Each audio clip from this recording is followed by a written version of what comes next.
이제 그 지도 학습과 이제 기계 학습이 뭔가에 대해서 우리가 어느 정도 이제 감을 잡아가고 있다. 그런 이제 생각이 드는데요. 네.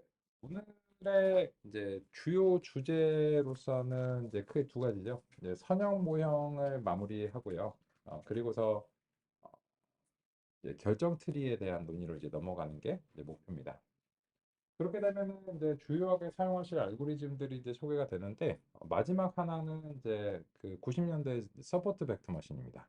그래서 이제 그 서포트 벡터 머신은 좀 간결하게 말씀을 드릴 예정이에요. 왜냐면 이제 요새 그렇게 선호가 되지는 않는 편이거든요.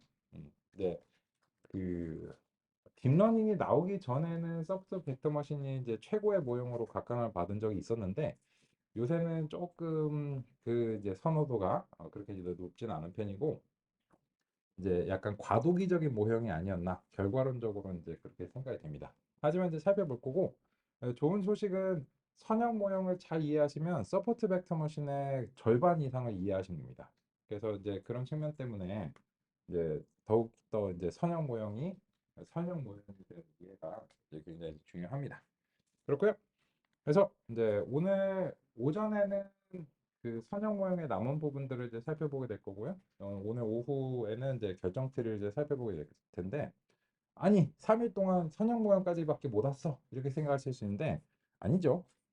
그, 다시 한번 이제 그 강조로 말씀을 이제 드리면, 우리가 이제 선형 모형, 이제 지도학습 알고리즘으로서 선형 모형을 이제 의지해서 왔지만, 그 중간에 이제 많은 얘기를 했습니다. 이제 알고리즘으로서는 K 이제 선형 모형을 얘기했지만, 이거를 의지해서 우리가 이제 3장에서 왜 스케일 조정이 중요한가? KN에서 특히 중요했잖아요. 그런 얘기도 했었고. 그리고 이제 이 4장에서 데이터 표현과 특성 공학에서 이런 다항식의 변환이 선형 모형을 강력하게 만드는데 왜 중요한가? 이런 얘기 이제 했었고. 그리고 5장에서 이 교차 검증과 같은 방법론이 왜 중요한가? 이런 얘기를 다 같이 했기 때문에 이제 2장의 내용에 이제 갇혀 있었던 건 알고 2장에 이제 그 해당 맥락에 대해서 3, 4, 5장에서 제시하는 내용들이 어떻게 조합이 돼서 결론적으로 성능을 내는가 이런 이제 종합적인 관점으로 이제 제시를 드리고 있다라고 하는 점을 일단은 이제 확인 말씀을 좀 드리고 싶고 잠깐 KU에서 스킬 조정이라고 하는 이거 맞춤 범위를 맞춘 거 그거 같을게. 맞습니다. 그래서 뭐 영일 범위로 맞췄을 때 K의 성능이 올라갔던 이제 그런 것들이 있는데 이 알고리즘에 따라서 그 알고리즘의 원리 자체에 따라서 데이터의 그 스케일링 단위를 이제 정교화해 주는 게 네, 단위 정교화라고 제가 이제 소개를 드렸었고 그런 것들이 이제 그 중요했었죠. 중요했었는데 근데 뭐 사용에서는 아직까지 크게 의미는 없었던 것 같아요. 그리고 이제 오늘 이제 목표의 결정 트리의 경우에는 이제 그런 것들이 이제 또 별로 이제 큰 의미가 없고 그리고 또 이제 어제 중요했던 게 뭐냐면 일반화 과대적합 과소적합이죠. 그래서 어제를 통해서 우리가 이제 굉장히 그 공을 들였던 부분이 이 모형을 이제 평가하는 이제 부분이었습니다.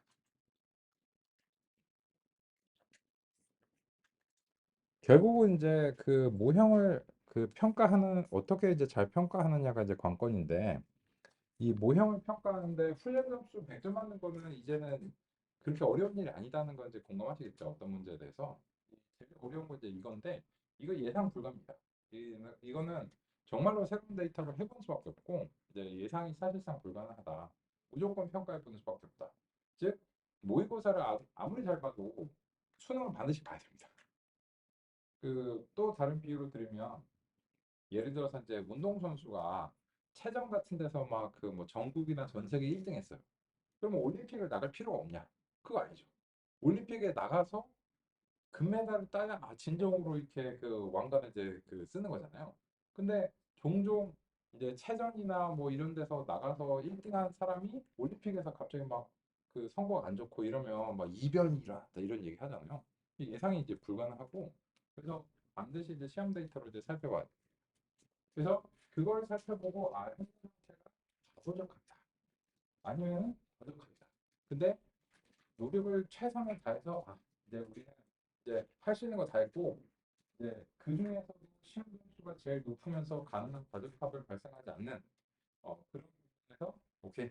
그러면 이제 거기서 그냥 우리가 핏하다고 현재로서 이제 받아들이고 쓰겠다. 이렇게 이제 어느 순간 결정을 해야 되는 거예요. 그래서 이제 이게 절대적 기준이 없다. 그런 점들도 어제까지를 통해서 이제 살펴봤습니다. 그러면 야, 그 결정 트리가 오후에 진행됐다면 그 선형 모형까지 3일 걸렸는데 나 어떻게 하려고 그러니? 이런 논의들이 밑에 깔려 있죠.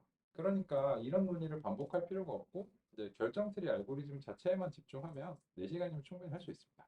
그래서 이제 그런 측면에서 오늘 뭐 저는 이제 진도는 정상적으로 이제 제 마음속에 진도는 이제 정상적으로 진행되고 있고 또 말씀드린 대로 그 교재 전반의 이제 대부분의 내용을 여전히 5일 내에 다루겠다는 계획은 현실적이다. 이렇게 그 가이드로서 사용이 되면서 이제 살펴보겠습니다. 오케이. 그러면 이제 뭐 맨날 이제 그 똑같죠. 이제 4일차 노트북 생성해 보도록 하겠습니다. 그 4일차 노트북 생성할 때 이 앞부분은 그냥 거의 복사 붙여넣기 하시면 되겠죠. 뭐 데이터까지도 사실상 그냥 복사 붙여넣기 하시면 되지 않을까 생각이 이제 듭니다. 그래서 이제 4일자 노트북을 같은 방식으로 생성하고 여기에 대해서는 별 이슈가 없다고 생각합니다. 그리고 이제 요 3일차 노트북의 앞부분 데이터까지도 사실 그냥 뭐 가져와 주면 될 것 같아요. 그래서 이제 그냥 요 보스턴 데이터까지 읽어오는 부분들 그냥 이제 여러 개의 셀을 한꺼번에 선택하시는 방법은 Shift 키를 누른 상태에서 요거를 이제 그 화살표 키를 조작하면 연속적인 셀들을 한 번에 선택할 수 있습니다. 그럼 이제 복사 붙여넣기도 그냥 한 방에 하시면 돼요. 그래서 이제 복사를 하시면 이제 선택 영역이 해제가 되면서 이게 복사가 됐다는 이제 신호를 주고요. 그리고 이제 복사는 이제 기본적으로 이제 그 밑에 그 붙여넣게 이제 되는데요. 그래서 이제 첫 번째 셀을 그냥 이제 삭제를 해주시면 될 것 같습니다. 그러면 이제 여기에 대해서 이게 복사를 한다고 해서 이게 실행이 되는 건 아니기 때문에요. 이 실행을 해줘야 되는데 Shift 엔터 키를 여러 번 입력하시는 게 조금 귀찮으시면 그 런 메뉴에 보면 런 올이 있습니다. 그래서 이제 그 여러 개를 복사했으니까 이거를 이제 다시 이제 복사해가지고 다음 거 차고 보스턴은 뭐 그 오류가 발생하는 거는 이제 맨날 똑같죠, 그죠? 그리고 이제 보스턴 같은 경우에는 이제 프레임을 구성하는 부분을 이렇게 이제 만들어 줬는데, 그죠? 근데 이게 그 파일이 있으면 사실 이제 필요는 없거든요. 하지만 그래서 실제 작업하실 때는 그렇게 하시고, 근데 이제 이거는 이제 가급적 독립적으로 그 동작할 수 있도록 요거는 이제 그 조석 처리하겠습니다. 그래서 이제 이렇게 이제 그 작업을 해놓고 우리 또 이제 시작해 보도록 하겠습니다. 저는 또 이제 공유 설정 좀 하고요.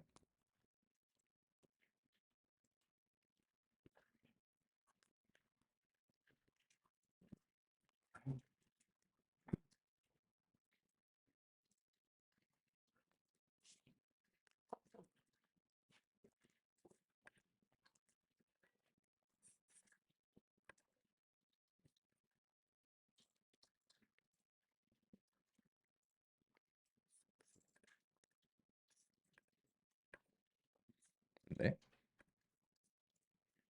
다음과 같이 우리 이제 상쾌하게 시작해 보도록 하겠습니다. 또한 그 4일차 노트북을 제가 이제 그 바로 공유 폴더에 공유가 되도록 이제 설정했으니까 혹시 원하시면 이제 다운로드 받아서 바로 이제 실행하셔도 좋을 것 같습니다.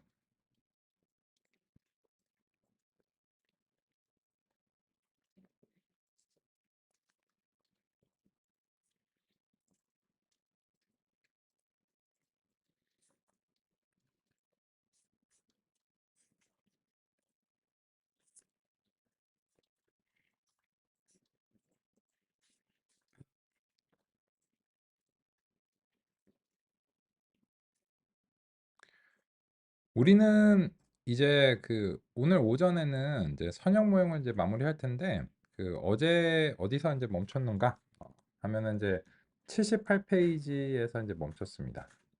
그래서 이제 요 78페이지에 이제 리지 회귀라고 하는 것을 이제 소개해 드리고 이런 것들이 이제 왜 이제 동작하는가, 어떻게 동작하는가 그런 점들을 이제 상의 드릴 예정입니다.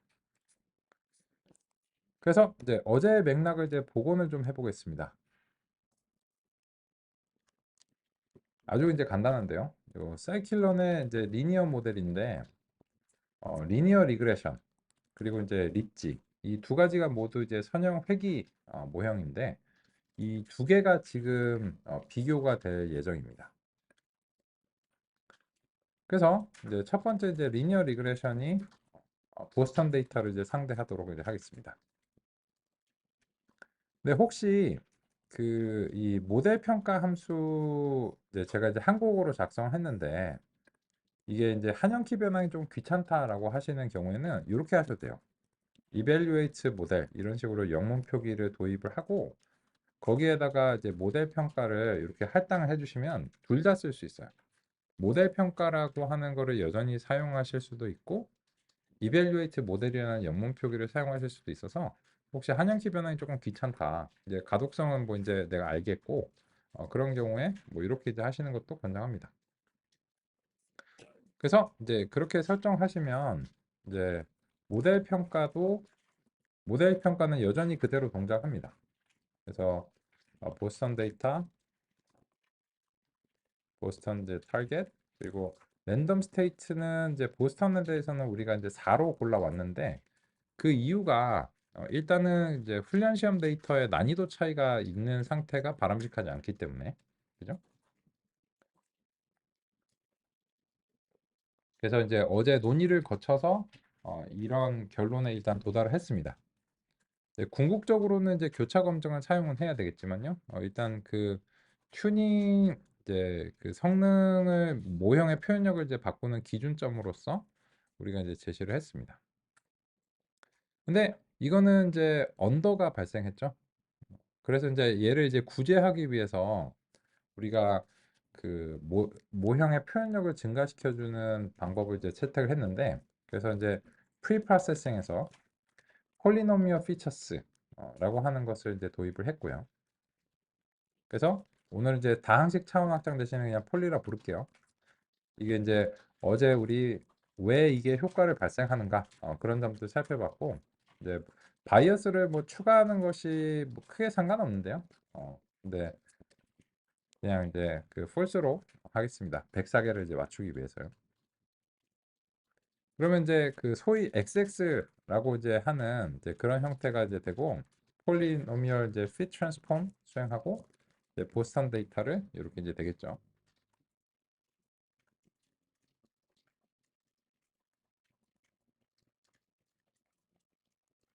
그러면 이제 그 결과 이 보스턴 데이터의 특성이 이제 104개로 확장된다 이런 관찰은 어제 다 했잖아요.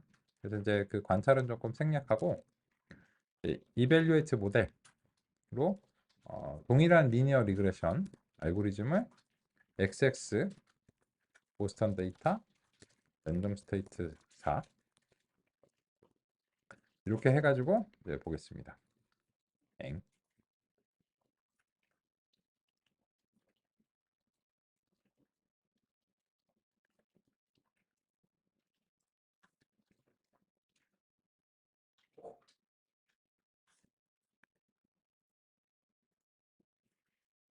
이건 이렇게 나오면 안 될 텐데요. 어, 요게 어딘가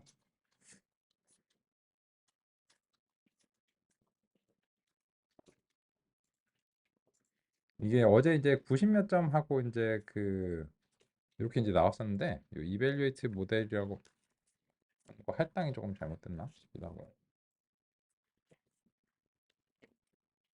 왜지? 아 참 저 타겟을 잘못 줬죠. 데이터를 주면 안 되죠. 타겟을 줘야죠. 잘못 줬죠. 그죠? 요게 나와야죠. 그래서 이제 이 결과 그 최적화 성능이 향상됐죠.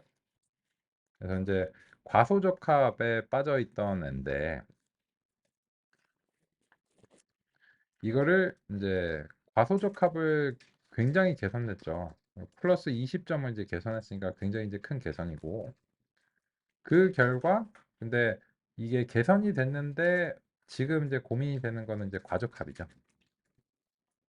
그래서 이제 요 과적합을 잡기 위해서 우리가 이제 그 고민하는 이제 그런 이제 방향성입니다. 그래서 이제 요 점에 대해서 우리가 이제 관찰을 하고 싶은데, 먼저 첫 번째로 어제 이제 논의한 부분이 이제 무엇인가라고 하면은, 이 선형 모형의 표현력에 매개 변수의 크기가 영향을 준다. 라고 하는 이제 그런 점을 이제 다시 한번 좀 통찰을 해보려고 합니다.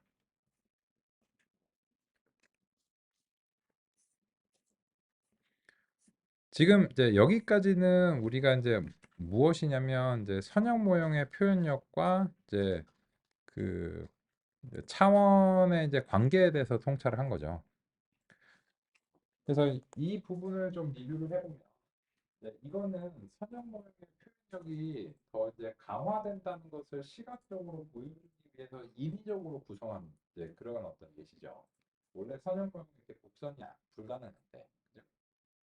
그래서 이제 근데 이게 차원이 증가하면 선형 모형이 어떻게 해서 표현력이 증가하는가라고 하는 얘기를 보여주기가 조금 어려우니까, 그래서 이제 강제로 뭐 차원을 하나로 만들고 거기에 대해서 다항식형을 이제 함으로 인해서 더 복잡한 패턴을 학습할 수 있다. 이런 식으로 이제 시각화의 어떤 노력이다. 이렇게 이제 봐주시면 되겠습니다. 네, 그러면 실제로 이거 한 거 아니야? 라고 생각하실 텐데, 실제로는 이제 데이터가 다른 차원의 투사가 돼서 이제 선형은 여전히 초평면을 이제 구성하는 거예요. 이제 조금 기술적인 얘기고, 그래서 이러한 어떤 개념을 아신다면 충분하다라고 이제 생각합니다. 그런데 이제 그 표현력이 증가하면 증가할수록 아무래도 이제 그 과적합의 위험이 그 증가하는데요. 그래서 이제 표현력을 증가시키는 것은 좋았지만, 여기에 대해서 이제 또 다른 표현력을 어느 정도 이제 제어하는 방법이 이제 필요합니다. 그래서 이 표현력과 가중치의 크기를 어제 그 간단한 시각적인 실험으로 우리가 이제 그 확인을 해봤습니다. 그래서 이제 최고로 간단한 형태로 제가 이제 그 소개해 드리려고 이제 노력을 했고, 그래서 이제 일단은 이런 식이었죠. 네, 요거는 이제 잠깐 좀 리뷰를 이제 해보겠습니다.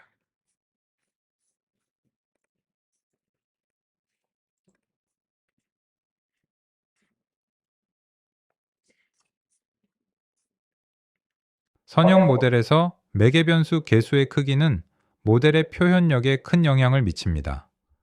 매개 변수의 크기가 클 경우 모델은 훈련 데이터의 미묘한 패턴과 잡음까지 캡처할 수 있지만, 이는 과적합으로 이어질 수 있어 새로운 데이터에 대한 일반화 능력이 떨어질 수 있습니다.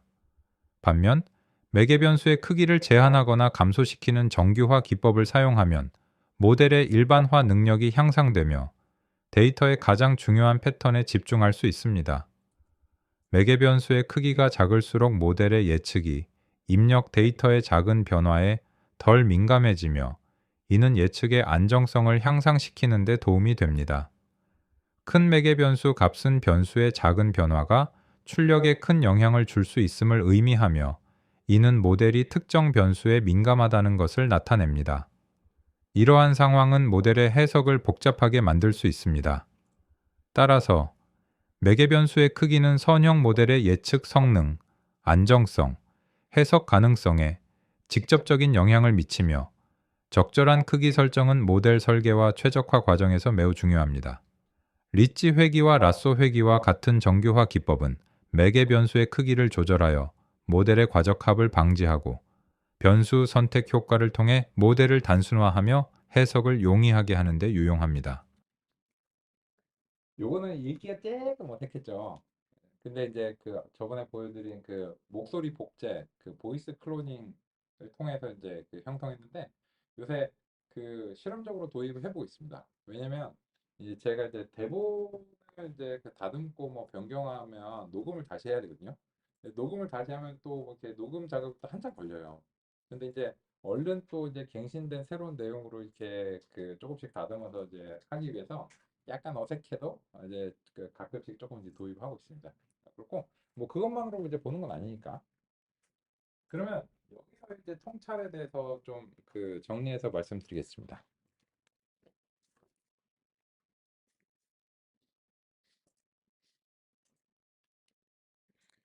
이게 그 가장 핵심적인 내용은 이 어떤 임의의 특성을 xk라고 이제 부르겠습니다. 그러면 그 xk에 대한 가중치가 어떤 의미를 가지는가 이런 점에 대해서 우리가 같이 얘기를 해보면 이제 좋을 것 같은데요. 이제 여기서 이제 소개해드린 것과 관련해서요. 그러면 그 가장 극단적인 사례를 한번 생각해 보시면 만약에 요 가중치가 0이 되면 어떻게 될까요? 그런 경우에는 이 x가 어떤 값이 들어온다고 해도 사실상 이 값을 꺼버리는 것과 마찬가지의 효과가 있습니다. 그죠? 그래서 이 가중치라고 하는 것이 만약에 이렇게 극단적인 상황을 본다면 이 가중치라고 하는 것은 뭔가 이제 영향력을 반영하는 것이죠. 그러면 만약에 이 가중치가 크다면요.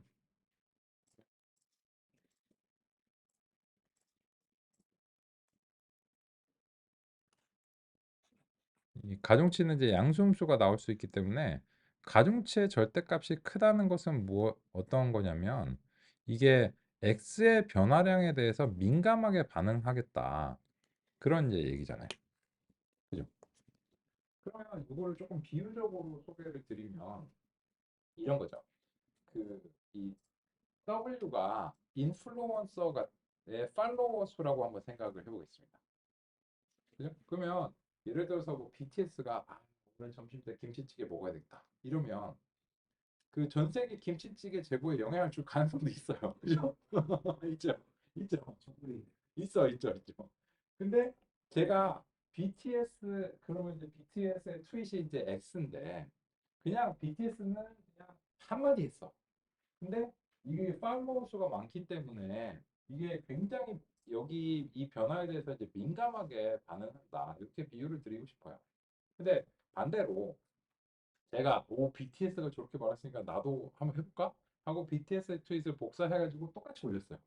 근데 아무도 신경 안 써. 그죠? 그게 바로 팔로워 수가 없으면 하든지 말든지.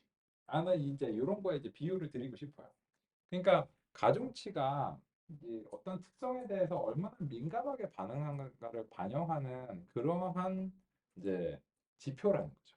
그리고 이제 그게 이제 여러 가지가 있으니까 그 영향들이 이제 상호작용을 통해서 이게 출렁이겠죠. 그죠? 그런데 이제 왜 그러면 가중치의 크기가 너무 크면 좋지 않을까요? 인플루언서가 되게 많아요. 그러면 그 인플루언서가 되게 많거나 또 뭐 BTS도 있고 저도 있고 막 이런데 이게 그 아주 정교하게 이렇게 이제 만들어야 되는데 이 가중치의 크기가 크면 너무 확확 움직입니다. 이 모형들이 이 갱신이 될 때. 그러다 보면 이 모형들이 그 이제 예를 들어서 이 모형 이런 그 모형들을 실이라고 한번 비유를 해보시고 이 바늘 이렇게 싹 끼워야 돼요. 이게 초평면을 싹 형성해 줘야 되는데 그거를 너무 갱신이 그 커질 가능성이 있겠죠. 이 W가 크게 바뀌거든요.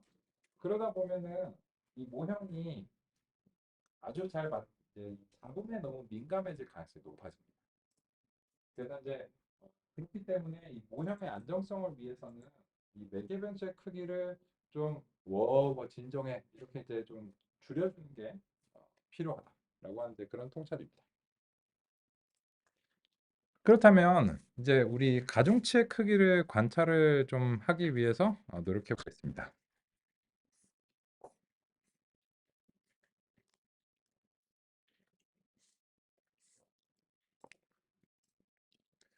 근데 어제 같은 경우에 우리는 그 가중치의 크기 관찰을 할 때 그 뭐 최대 최소값을 획득을 하고 그리고 뭐 이제 평균 같은 거를 이제 여러 지표를 통계 지표를 획득을 하면서 살펴봤는데 그거를 그 코스피어 같이 좀 단일한 지표로 그냥 한 방에 볼 수 있으면 더 편리할 것 같습니다. 그래서 이제 그 벡터의 크기라고 하는 그런 지표를 좀 소개해 드리고 싶습니다. 요거는 뭐 굳이 그런 걸 알아야 될까라고 생각하실 수 있는데 그냥 뭐 나는 통계랑 최대한 괜찮을 것 같아. 괜찮은데 이제 앞으로 소개해드릴 내용에 조금 필요한 내용이기도 해서 그 밑밥을 깐다 이렇게 이제 보시면 좋겠습니다. 그러면 이제 벡터의 크기라고 하는 개념은 뭐 이미 잘 아시는 거고 아주 간단합니다. 요거는 이제 언제 보셨는가? 이제 보신 적이 있어요. 무슨 소리야? 처음 봤는데? KN에서 한번 그 경험한 적이 있으세요? 그게 무슨 말이냐면 KNN에서 요 이웃 간의 거리를 구하는데 요런 기호를 거리라고 제가 이제 표현했습니다. 그럼 이제 거리는 무엇이냐면 이제 요 두 벡터들 사이에 이게 거리죠. 그러면 이제 이 원점과의 거리를 구한다면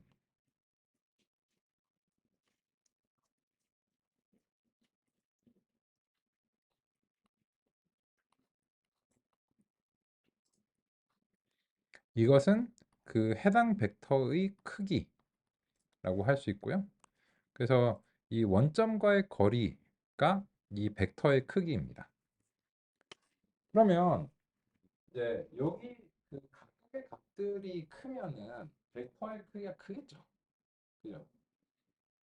그리고 이제 요 각각의 값들이 작으면 결과적으로 벡터가 이 원점 근방에 있겠죠. 그죠? 그래서 이제 그런 측면에서 이제 봤을 때 이 거리와 크기는 굉장히 이제 유사한 개념이다. 라고 할 수 있습니다. 근데 저 그 옆 저기 이제 지나가면서 옆 강의실 보니까는 저 강사님 TV에다가 이렇게 마커를 쓰시더라고요. 그냥 하고. 그것도 멋진 스타일인 것 같아요. 좀 지우기 어렵지 않을까? 저는 그냥 전자필기를 선호합니다.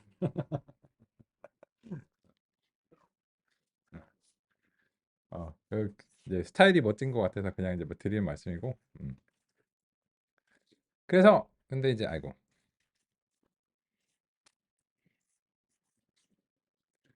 그럼 이제 이 벡터의 크기라고 하는 것을 일반적으로 이제 기술을 하면 이제 요거 아까 이제 방금 전에 보신 요게 이제 벡터의 크기인데요. 근데 이게 그 약간의 뉘앙스들을 조정하는 게 가능합니다. 그래서 일반적으로 벡터의 크기를 영어로는 이제 놈이라고 하는데 이게 우리말 어감이 이제 좀 별로예요. 그래갖고 그 이거를 놈 대신에 조금 풀어서 쓴답시고 노름이라고 하는데 그것도 좀 별로야. 그죠? 제 생각에 그렇거든요. 그래서 그냥 저는 그냥 벡터의 크기라 부를게요. 그죠? 벡터의 크기라 부르고. 근데 이제 왜 그러냐면 이게 이제 방금 전에 소개해드린 요거를 이제 풀어서 쓰면 이제 그 x가 이제 임의의 n 차원이다라고 가정하겠습니다. 그러면 이제 벡터의 크기는 이제 x1의 제곱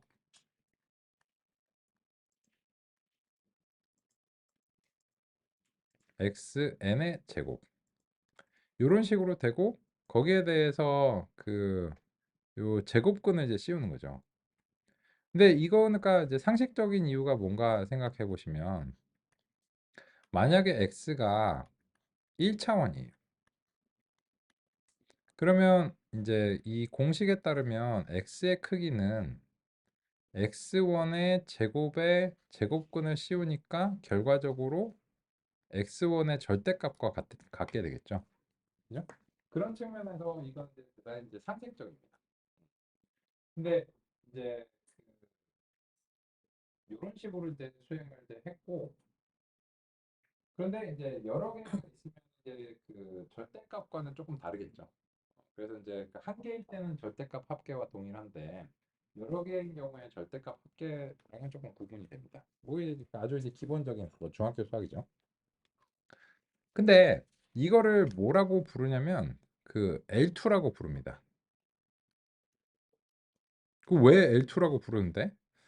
이거를 약간 뉘앙스들을 여러 개를 만들도록 그 일반적으로 정의를 했어요. 이거 소위 L을 뭐 반드시 그런 건 아닌데 이 레벨이라고 그냥 생각하시면 편합니다. 그럼 대비해서 보시면 L1을 한번 이제 해보면 요 X에다가 요 아래쪽에다 그 레벨 몇 단계인지를 씁니다. 1 이렇게 이제 쓰면 요 공식에다가 1을 다 집어넣으면 어떻게 되냐면 x1의 1제곱의 그 1제곱근이거든요. 그럼 이제 아무것도 없는 거잖아요. 그거의 합계니까 이 레벨 1은 진짜 제곱 합시 됩니다. 아니, 절대값 합시 됩니다.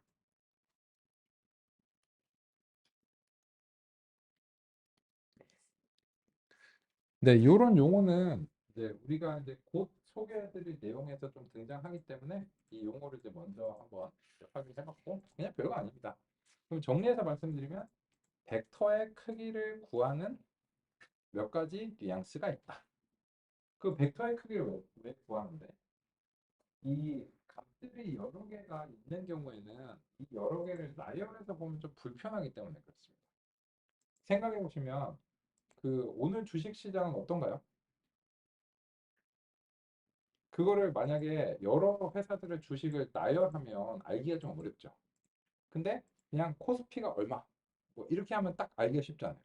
그래서 이 벡터의 크기가 개별적인 값들을 대표하는 이제 코스피 지표와 같은 것이다. 이렇게 이제 생각하시면 이제 이 용도에 대해서 좀 납득하기 쉽다라고 생각합니다. 비유고요. 그래서 이제 그 얘기를 왜 이렇게 했냐라고 하면은 지금 현재 그 과적합이 발생을 했는데 이 과적합이 발생한 상태에서의 벡터의 크기를 한번 관찰해 보고자 한다라고 하는 이제 그런 점을 말씀드리고 싶었습니다. 그래서 이제 벡터의 이제 크기를 산출하는 하는 이제 이런 거고 이거는 이제 임의의 벡터를 이제 W라고 이제 불러볼까요? 그러면 이제 그 W고 L을 기본적으로는 2로 설정을 한다라고 하면은 이 W에 각각의 L 제곱을 하고 그것들의 이제 합계를 구하는 거죠. 그리고 그 합계를 다시 L분의 1 제곱으로 나눠주는 거죠. 이게 이제 벡터 크기 산출입니다. 방금 전에 이제 그 논의드린 그런 이제 부분들이죠. 그러면 이제 이게 제대로 동작하는지 뭐 한번 볼까요? 예를 들어서 그 임의의 이제 그 벡터 크기 그게 이제 산출이고 이 W가 피타고라스의 삼각형 3.0, 4.0고 하겠습니다.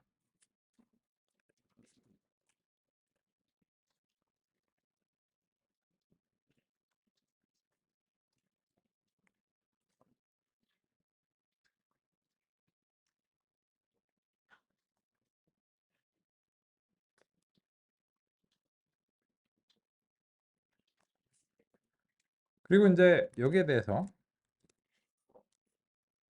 만약에 이제 요거를 L1으로 이제 설정하면 이제 절대값 합계가 돼야 됩니다. 마이너스를 좀 집어넣을까요?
L1에서는 7이 나와야 될 텐데요. 음, 앱솔루트가 빠졌죠.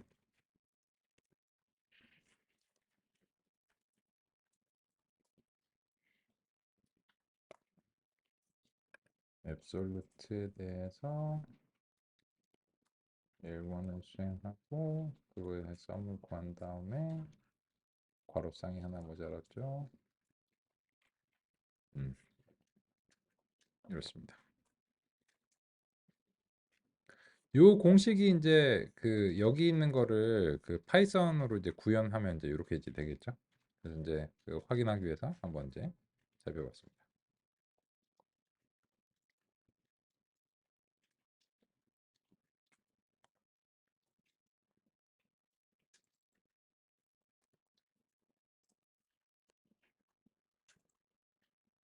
근데 L2 값이 좀 이상하죠? 참 L분의 1에 가로를 치워주고 아, 예, 맞아요. 감사합니다. 5가 나와야 되는데, 그죠? 이게 그 연산의 순서 때문에, 그죠? 그렇게 나왔죠.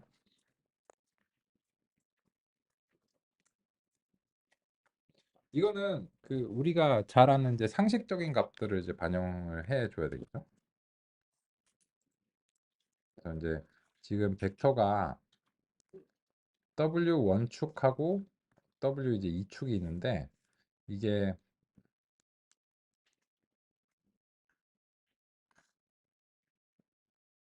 제가 이제 일부러 음수를 넣었어요.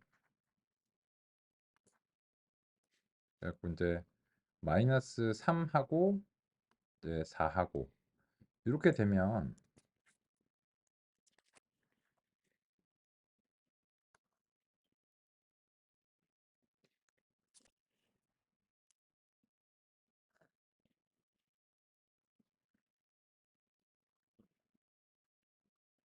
요 지점이 지금 현재 이제 W죠.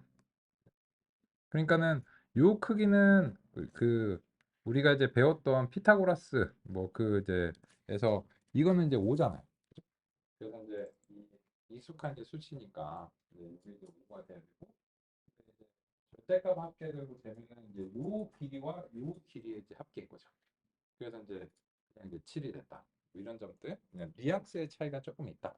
이런 점들 이제 확인해봤고 이 공식이 올바로 구현되는지 먼저 확인을 하는 게 이제 필요할 것 같습니다. 그래서 뭐 바로 빼고 뭐 이런 문제가 이제 있을 수도 있어서요. 그래서 이제 그것 때문에 이제 먼저 다음 같이 이제 확인해봤습니다. 잘했네요. 그러면 이제 그 벡터 크기 산출 함수가 올바로 동작한다는 것을 이제 확신한 상태니까 이 학습된 모형에서 우리 이제 그 가중치의 크기를 구해 보겠습니다. 그래서 기본적으로는 다른 명시가 없으면 L2 유클리드 거리라고 할 수 있는 L2가 이제 기본입니다. 그래서 이제 방금 전에 이제 벡터 거리 산출 아이고,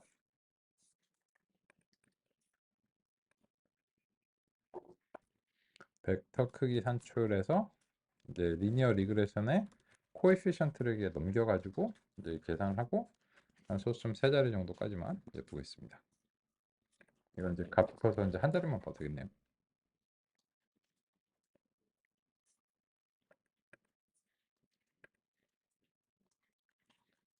그러면 이제 보시면 이 가중치의 크기가 173 뭐 이렇습니다. 꽤 큰 편이죠. 상대적으로.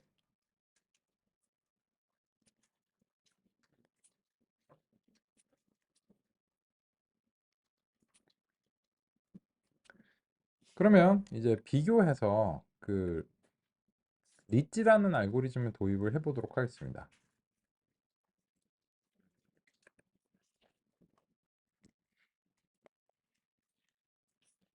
그러면 이제 요거를 복사한 다음에 이제 붙여 놓고요.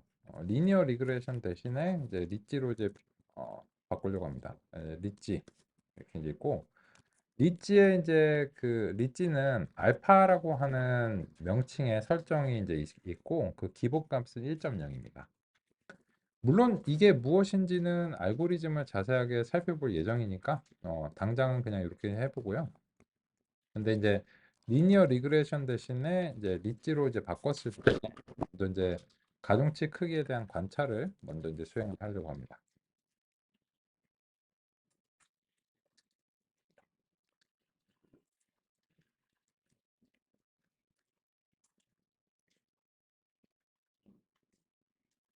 좀 특성의 개수를 벡터의 크기로 환산하는 요거는 살짝 리뷰를 해볼까요? 그래서 이제 그 요 코이피션트라고 하는 것은 이제 우리가 이제 W로 표기하는 것들이고 이 W라고 하는 것들은 특성에 1대1로 이제 대응하죠. 왜냐하면 이 선형 회귀 모형은 일반적으로는 다음과 같고요. 이것을 풀어서 쓰면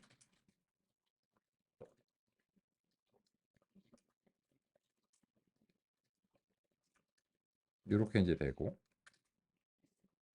그리고 이제 이것들은 이제 각각의 x에 1대1로 이제 대응해야 되겠죠. 그런 이유로 인해서.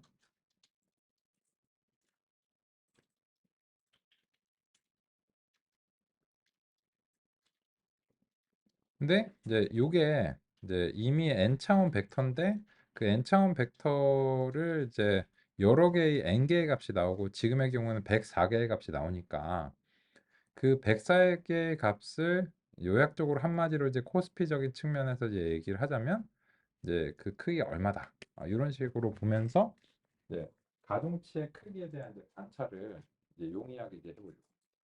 요건 어떻게 생각하시나요?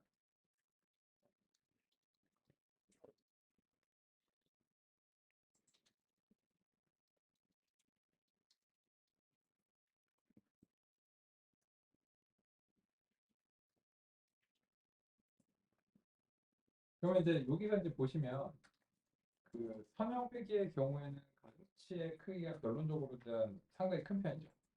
근데 이 리지 회기에 보면 성능은 비슷해요. 성능 현재로서는 비슷한데 이게 이제 끝은 아니고.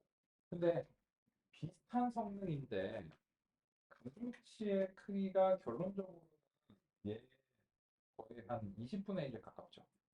굉장히 이제 작은 상대적으로 훨씬 작은 크기의 가중치를 사용하고 있습니다. 그러면 이제 결론적으로 이 입지라고 하는 것은 가중치의 크기를 이제 작게 이제 줄여주는 이제 그런 어떤 역할을 이제 수행 기점을 가지고 있는데 그런 점을 왜 할까요? 이거를 왜 이렇게 할까요? 어떻게 생각하세요?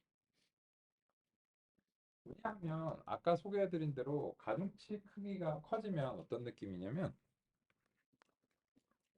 여기서 이제 그 가중치가 크기가 커지면 어떤 의미의 xk에 대해서 이제 제가 좀 과장해서 그리면 이런 느낌이에요.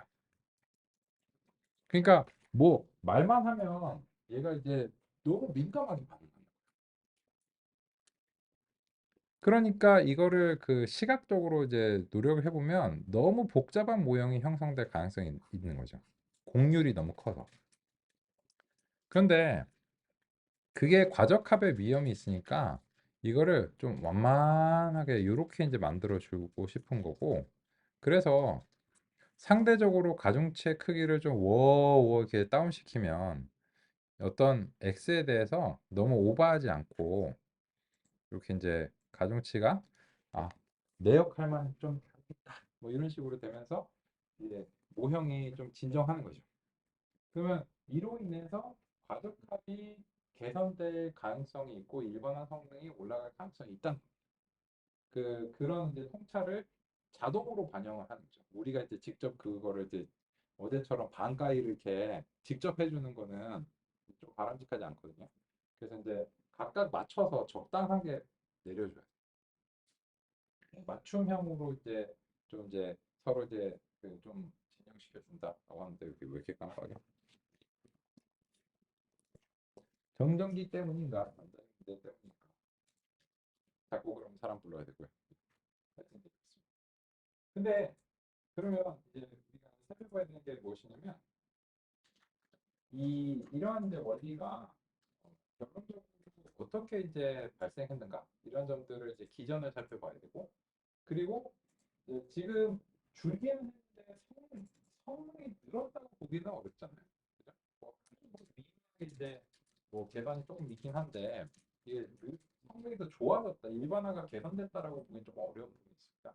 그러면은 여기에 대해서 이제 어떻게 해볼까? 이런 점들이 같이 이제 얘기해봐야 되는 부분입니다. 쉬는 시간 이후에 이어서 살펴보겠습니다.